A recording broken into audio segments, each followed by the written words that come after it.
All right, we're back. Let's go to Irvine, California and talk to Andrew. Hey, Andrew, what's up? Oh, living the dream if I could just get out of my own head and let myself do that. Right? Man, you just nailed it, I think, for most of us. What's up, man? How can I help?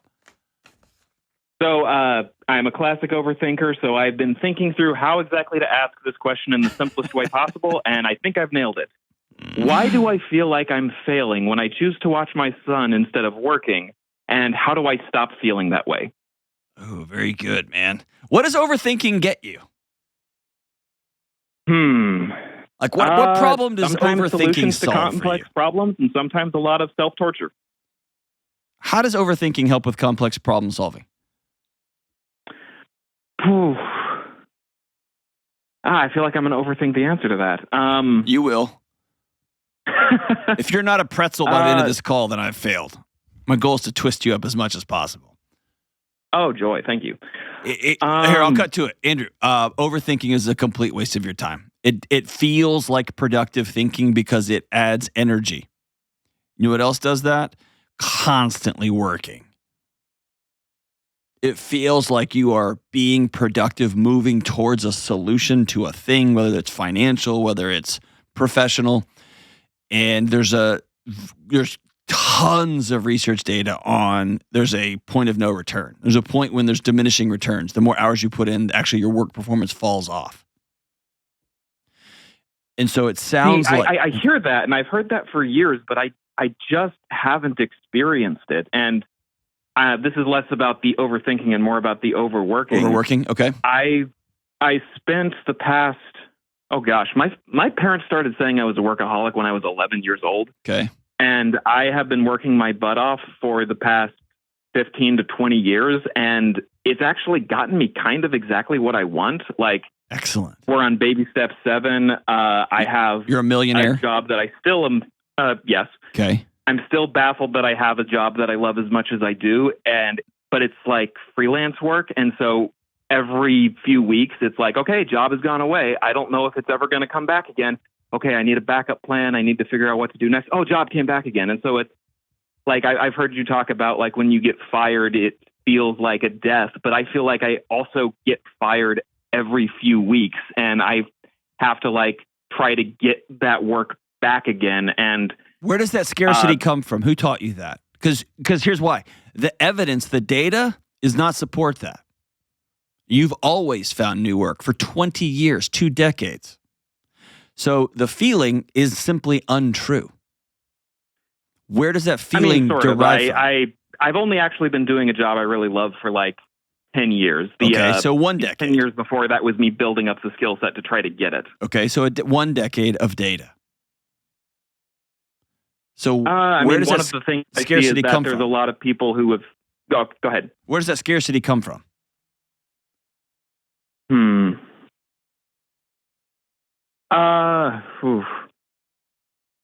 Definitely, my parents growing up definitely did not have a abundance mindset per se. Okay. Definitely were always talking about like the next terrible thing that's going to happen.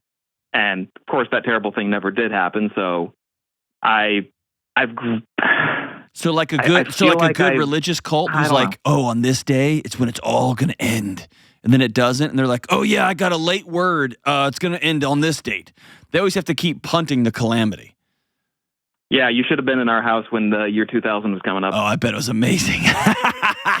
Even we had very big tubs of water in the back, just in case. I was even sweating that one a little bit, and I'm kind of easygoing. So here's the deal. It's as simple as the hard work you put in to get the skill set you have.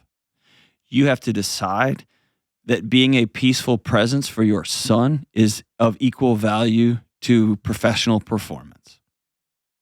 Because you're going to have to work. You're going to have to change your nervous system. And it's going to take some time. Okay. And if you choose... Rationally, I know that. Okay. And rationally, I told myself I was working hard so that when I had kids, I would be able to do that. Right. How do I turn off that little scream in my brain when I get to the end of like, I'm in between gigs, and so I've spent the last 4 days watching my kid, and I'm doing a good job. My wife says I'm awesome. And then I lay down at night, and there's just that scream in the head saying, you've accomplished nothing today. Whose voice is that?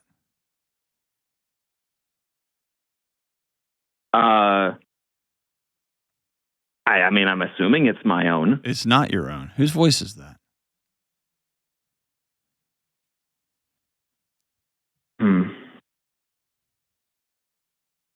Because they're lying to your face. Who is it? Is it your dad? Is it your mom? No, Is it it's not my dad or my mom. Is it Because again, they told me to stop working so hard when I was younger. I was a homeschool kid, and I essentially was unmonitored from age 12 on, where it's like they handed me my textbooks and the grading books for it and said, learn calculus. And so I was my only person forcing me to learn stuff. So I don't know if that's related to it. If that's I've talked about this on the show before, but I had one of my practicum advisors once told me, "Hey, Delony, straight A's can be a trauma response too." The challenge is you get a pat on the back for straight A's. You go to rehab for alcohol. And so if you got an isolated kid whose parents are always telling him, "Hey, it's all coming down. It's all coming down. Why are you working so hard? It's all coming down." Right? I've never had anyone put it in those terms. That's a very schizophrenic lifestyle for a child to try to navigate. And so what did you do? You created a path out. And that path out was twofold. One, never stop moving. B, never be caught without a line in the water, because if you don't have a line in the water, dude, it all comes down. Oh, and then number 3, they handed you a baby and said, "You're a dad now." Right? Yeah, that's pretty accurate, dude. You're good at this. Well, so, you're a millionaire. How old are you? 35. You're a millionaire. How long would you realistically, with data, I need to make a shirt that just says data, not drama. Not drama, but with data. How long could you go between jobs? With or without touching retirement? Without. Oh, like a year. Okay. And your body begins to panic after 72 hours. Yeah, that's about right, yeah. Okay. So maybe this voice is the avatar your body created to keep you safe, because there was no adults in your life who held you and said, "It's going to be all right." And maybe, you've heard me say this if you ever listen to the show, the things that kept us alive as kids, the things that protected us, become our superpowers, become why people hire us. And then they become the things that destroy our families. Yeah, because I'm grateful to that voice for getting me to where I am, but I want to say, okay, you did your job. We did it. Have you written that voice a letter? You can be quiet now, and now it won't shut up. Have you written that voice a letter? No, I have not. That's step 1. Here's what we're doing and here's the science. Here's what I'm trying to get you to do. That voice speaks directly into your nervous system. What does that mean? That means that voice it says what we need to do. Dude, you don't have a job. You've just been laying around all freaking day. Are you kidding me? And it activates your fight or flight. Dude, your body floods with cortisol and adrenaline, and we're off to the races. And your body's trying to do the best it can. How can you possibly sleep at night when we're all going to die, right? Yeah. And so by writing this voice a letter, and you can name it, "Dear Voice in My Head," or Fight Club, "Dear Tyler Durden," right? Like an alternative reality. Here, dear other person, what you're doing is you're creating space. You're not me. You entered into this picture to keep me safe as a kid because I grew up in a chaotic mess with parents who were doing the best they could but weren't okay. And I was left to fend for myself. And now I got a wife, I got a kid, I have a thriving business. I'm absolutely crushing it. and we're done now. And what it's going to take over time is when that voice begins to speak, you have to say out loud, I'm done with you. Thank you. And it may be that by your bed for a season, you need to keep a net worth calculator. Or you need to keep... I keep it on my email, but I already have that. Of course you do. A running total of days till destruction. And if you just need to look at it, you can go, okay, 365. But here's a bigger thing that I think will be more helpful, okay? Every night before bed, I want you to pull out a note card and I want you to write, I am what? A good dad. I'm a hard-working employee. I'm a good husband. Let's just start with those three. What are 3 or 4 things that have to be true about to backfill those identities? What are 3 or 4 actions I got to take tomorrow to prove that that's true? Those are true. I'm a good dad. I will be with my son. I'm a good dad. I will stop playing with my son at some point and go put some emails out, because part of being a good dad is providing for my son. Do you see how you've all or nothinged it? Yeah. It's I work. I've got 4 days off. Well, 4 days is a while, man, unless you're intentionally taking a vacation. Yeah. Can you take 3 hours of inside those 4 days for a total of 12 hours and send out some emails, send out some work-related stuff?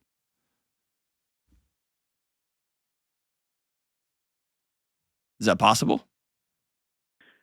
I mean, yes, it is possible. I mean, to make sure you've got at least a couple of lines in the water. Maybe they're not your best lures, but you got some lines out there. See what I'm saying? Yeah. It feels like you are. Yeah. It feels like you are not driving in the car that is your life. You're in the back seat, and this other voice has been. I feel like I have the steering wheel, but someone else has the gas pedal. There you go. It's time for you to drive.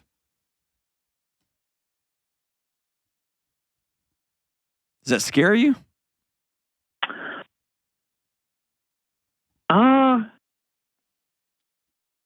don't think so.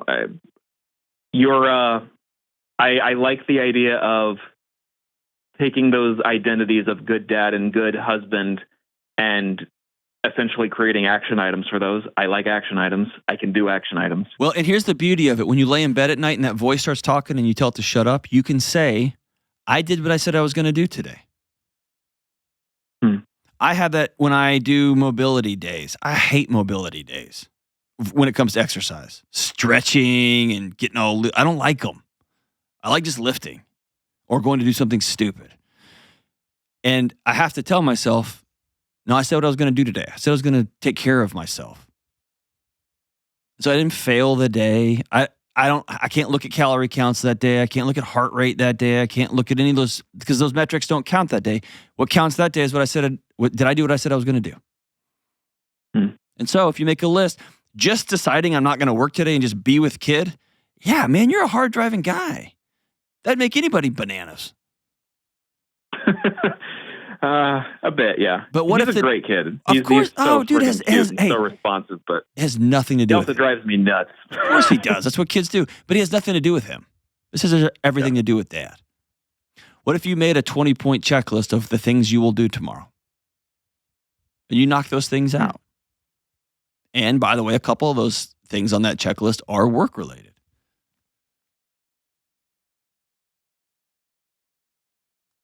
And then you can put your head on your pillow knowing I'm tired today and I did a lot of stuff. This was directed this way, not that way, but we still made some incredible relational progress today.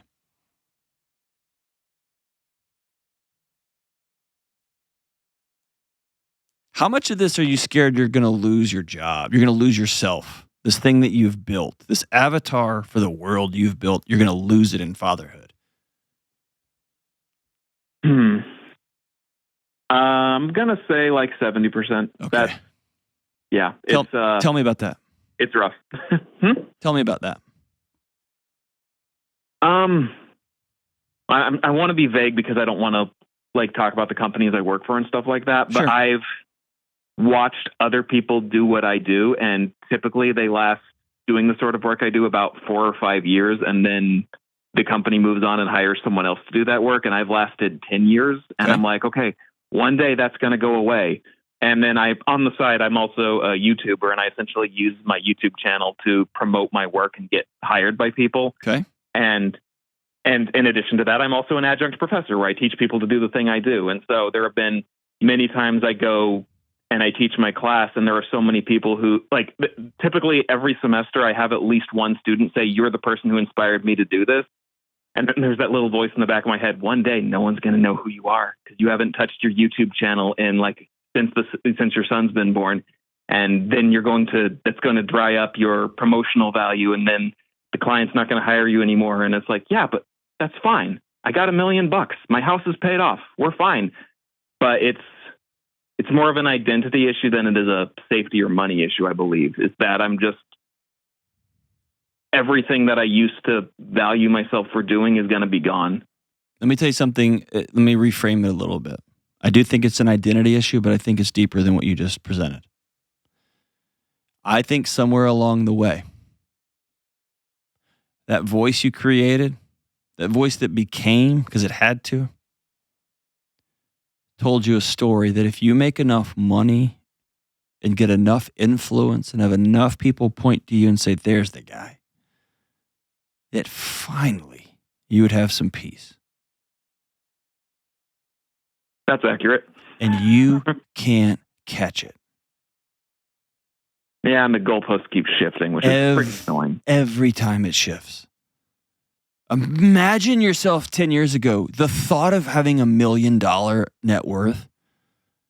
Every problem was going to be solved. Your sex life was going to be amazing.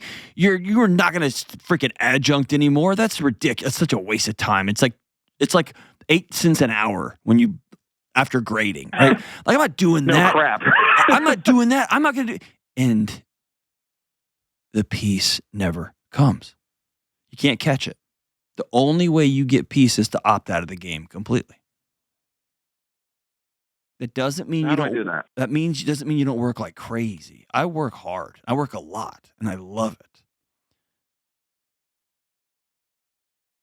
But the end result here is not my identity.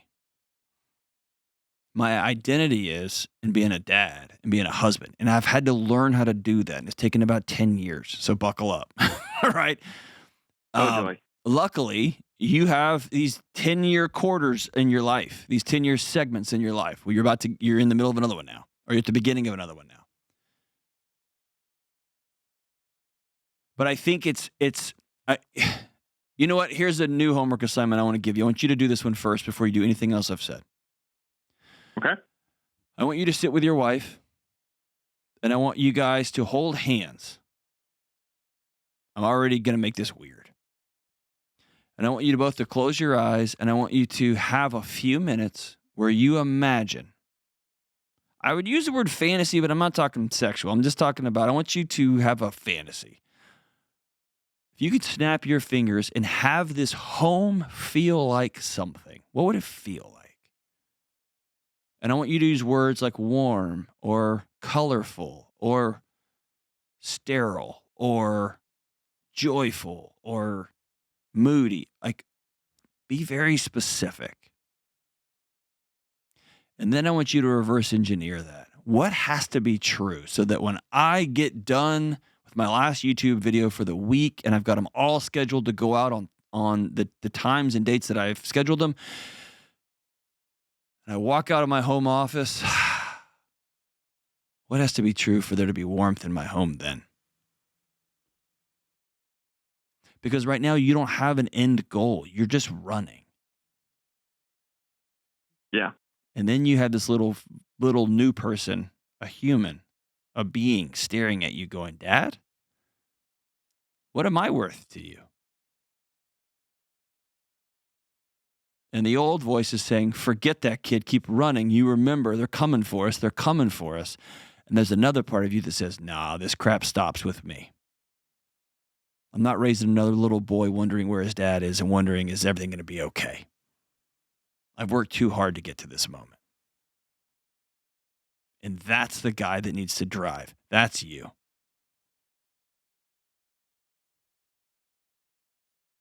Is that fair?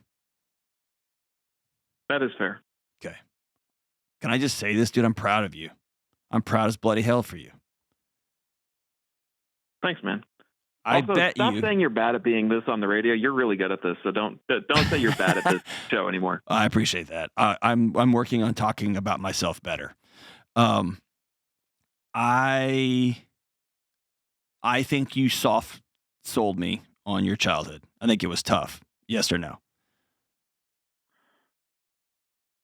Hey, you love your parents. It was tough, right? It's a mixed bag, dude, because I don't have any. It was tough. It was tough, but it was not traumatic tough. Okay. My parents were really good. They just worry a lot. Okay. You've taken that worry and you've run really hard and you've accomplished a lot of things to provide safety. Your goal now is to practice living in that safety. Have you read my new book? I have not. All right. I'm sending you a free copy and I want it to be, there's inside the book is a blueprint. It's a wheel. It's a path for, like the title of the book, building a non-anxious life. What's a life where we don't worry and stress and we decide what we do, not we react? And I want you to put that somewhere on your refrigerator. I want you to put that somewhere in your house. And I want you and your wife to read this book together, okay? It's going to be my gift to you. Okay. But I think it's going to give you a roadmap out. But I want you guys to start with, what do I want this thing to feel like? And when is this magic word? When is enough? When is it? What is that number? Is there a number? And do I need that? I would have said 1 million about 3 years ago. Of course you would have. Now it's 10 million. Now it's 10 million. It's going to be 100 million. And when do I stop adjuncting? Because I really don't care what the kids at the local college think of me. It's nice, but they don't get a vote. My son does. My wife does. And at what point does my business referrals begin to not need YouTube or some outside hustle? It got me here, but do I need to keep doing it to go there? Those are questions I want you just to sit down and be honest about. Look at the data.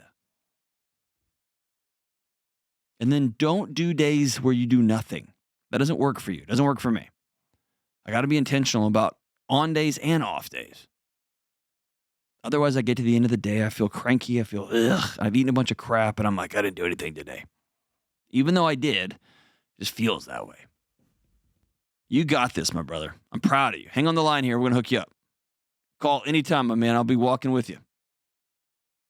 You're giving me hope for new dads, man. I'm proud of you.